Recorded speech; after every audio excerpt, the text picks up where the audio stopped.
Hi everyone, my name is Meg Ross and I'm a graduate student at UMBC. Welcome to my DATA606 capstone project on predicting New York City 311 call volume. I will begin with a project overview of the background and rationale of my topic. 311 is a non-emergency phone number that allows New Yorkers to report problems, access municipal services, and request information. NYC 311 is available 24 hours a day, 7 days a week, 365 days a year. NYC 311 provides access to New York City government services through the call center, social media, mobile app, text, and video relay service. The New York City 311 service helps agencies improve service delivery by allowing them to focus on their core mission and manage their workload efficiently. It also provides insight to improve city government through accurate, consistent measurement and analysis of service delivery.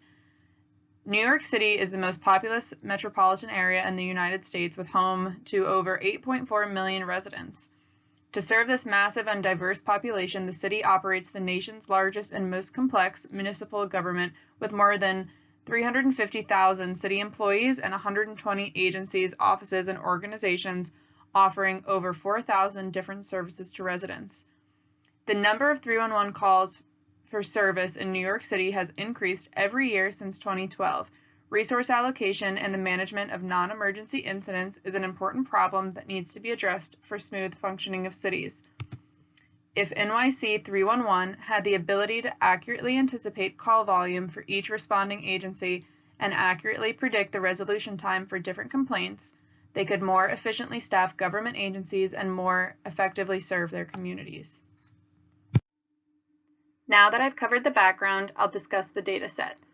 The NYC 311 dataset is automatically updated daily and was made public in October 2011.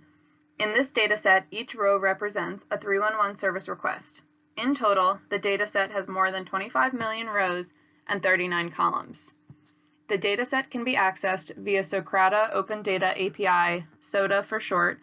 The SODA provides a programmatic access to this dataset, which includes the ability to filter, query, and aggregate the data. The dataset does not need much cleaning as it is already tidy. Tidy data makes it easy to extract needed variables because it provides a standard way of structuring a dataset. When a dataset is tidy, every column is a variable, every row is an observation, and every cell is a single value. In the NYC 311 dataset, each row represents a single 311 entry event. The table on the right shows key features that I'll be using in my machine learning models, which include borough, time of request creation, complaint type, descriptor, response time, agency assigned, etc. These features are mainly text, numerical, and dates. I will also be creating several columns to represent the total time it takes to resolve a 311 call. This study will use groups as the unit of analysis. Data will be examined and grouped by agency, borough, and complaint type. This takes us to my research question. Can we train a model to accurately predict the length of response time for certain complaint types?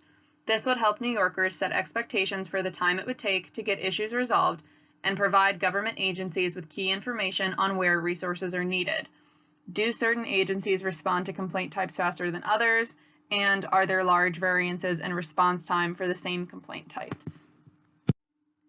What I found doing research on this topic is that most studies and projects using this dataset have been exploratory in nature.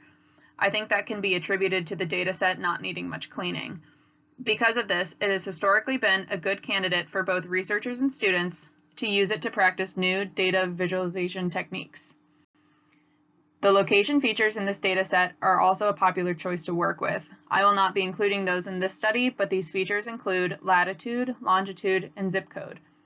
Researchers use this information to build interactive visualizations in Tableau. There are also a few studies that incorporate machine learning into the dataset analysis. The models I have found aim to predict the most common complaint type.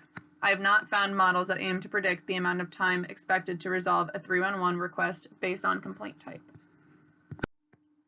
Because I am filling this gap in prior research, let's start with some exploratory data analysis. For the exploratory data analysis section, I pulled only 2020 data, which is approximately 2.5 million rows with 9 columns. I only pulled in the data with a ticket status equal to closed so that we could create a resolution time column.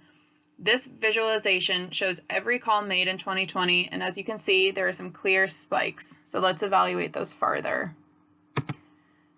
6/20 on 2020, this is the night after Juneteenth, and we saw residential noise, street and sidewalk noise, and illegal fireworks were the most common complaint types on that evening.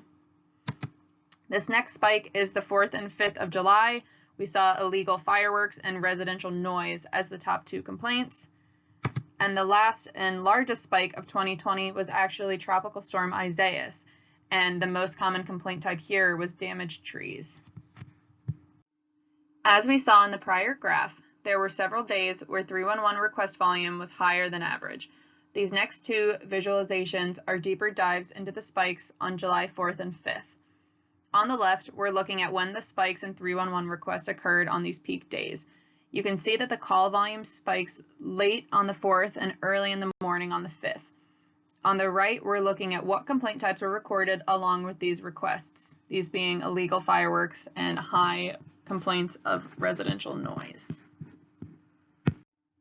These next images are focused on the feature complaint type. The image on the left shows the top 15 complaints New Yorkers are making. As you can see, residential noise is by far the most common complaint. I took this a step farther by looking at trends within residential noise.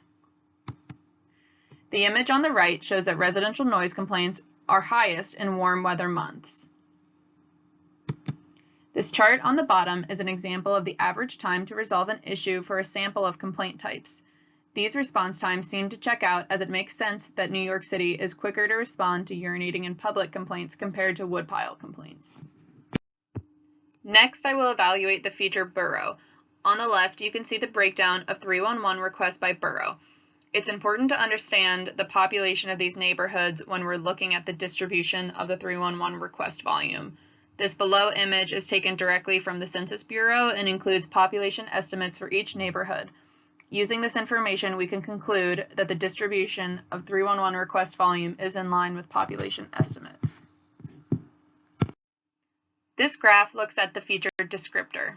For background, descriptor is associated to the feature complaint type and provides further detail on the incident or condition.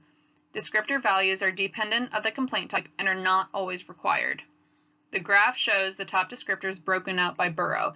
This graph suggests that the Bronx is the loudest music playing and party neighborhood in New York City. Our last exploratory data analysis feature is agency. This graph shows the average resolution time for a 311 request by agency in days. The Department of Information Technology and Telecommunications takes the longest to respond to requests, while the Department of Homeless Services, the DHS, and the New York Police Department, the NYPD, are the quickest to respond. I took this a step farther by looking at what complaint types each agency responds to. This is because the nature of these requests each department responds to plays a role in how quickly they respond and issues get resolved. It makes sense that the NYPD responds faster to requests when they are responding to items such as illegal fireworks and blocked driveways. The Department of Information Technology and Telecommunications takes longer to respond to complaints because it focuses solely on public payphone complaints and Link NYC complaints.